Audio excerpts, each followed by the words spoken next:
A non-Manipuri from Moretano, Manipur's Tengnopal district has been tested positive for COVID-19 at a Bangalore hospital on April 8 last, a report said. The non-Manipuri was staying in a rented accommodation in More and he went to Bangalore on March 12 last.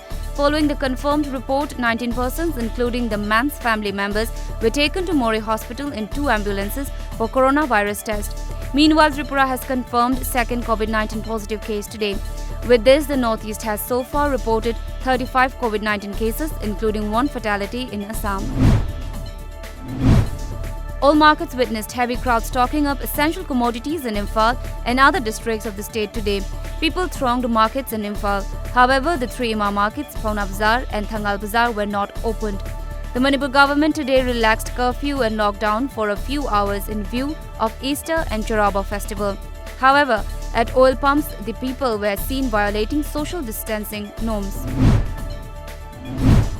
Prime Minister Narendra Modi will hold another round of video conference with all chief ministers today to discuss the coronavirus pandemic and is expected to take a call on extending the lockdown, which will end on April 14, a media report said. The centre is considering extending the 3-week nationwide lockdown over the coronavirus disease outbreak after some states asked its enforcement beyond April 14. It will also keep the option of lifting the restrictions in a staggered manner in mind. Punjab and after Orissa have already extended the lockdown till the end of the month. A combined team of Bishnupur District Police and Wangoi Police busted an oil racket at the house of one James Kangujam of Waheng Kuman Maninglekai. Petrol was found unloading from oil tanker to sell in the black market, a report said. The police team arrested 8 individuals in connection with the racket and they also seized barrels, jerry cans and other items from the site.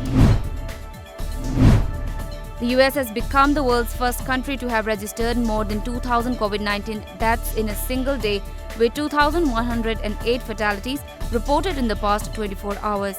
While the number of infections in America has crossed 5 lakh, the highest in the world, according to Johns Hopkins University data, a media report said.